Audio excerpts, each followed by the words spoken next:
দোস্ত তোরে আরেকটা কথা জিগাই, তুই এই গরমের মধ্যে আল্লাহর কাছে কি চাইবি?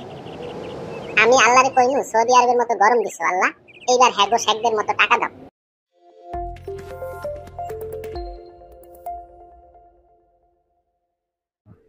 কিরে বল্টু, কই যাস?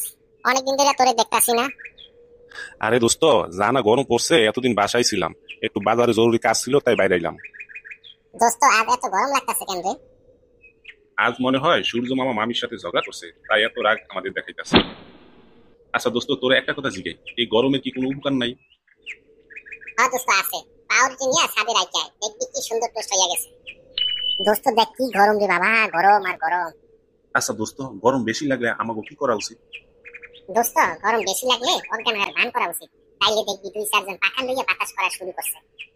দোস্ত তোরে একটা মজার কথা জিগাই, এই রোদের মধ্যে খাড়ায় থাকা এটা কুত্তারে তুই কি কইবি? দোস্ত তুমি এটা জানো না, এটা তো সহজ উত্তর। কেন হট ডগ। আচ্ছা, যদি এই গরমে কোনো ভূমিকম্প হয় তাহলে আমাদের কি হইব? কি আর হইব, এখন শুধু বেক হইতাছি, তখন সেই কেন বেক হইব।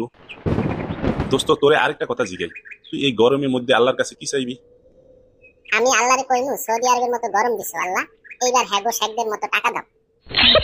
আচ্ছা দোস্ত, শুনছি গরম আরো বেশি হইলেও সেলিব্রিটিদের সমস্যা নেই, এর কারণ কি?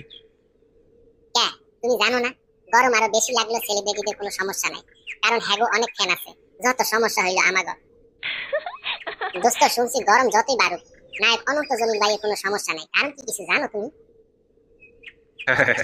দোস্ত আমি শুনছি জলিল ভাইয়ের চান কপাল, এই গরমে হে বর্ষা উপভোগ করে।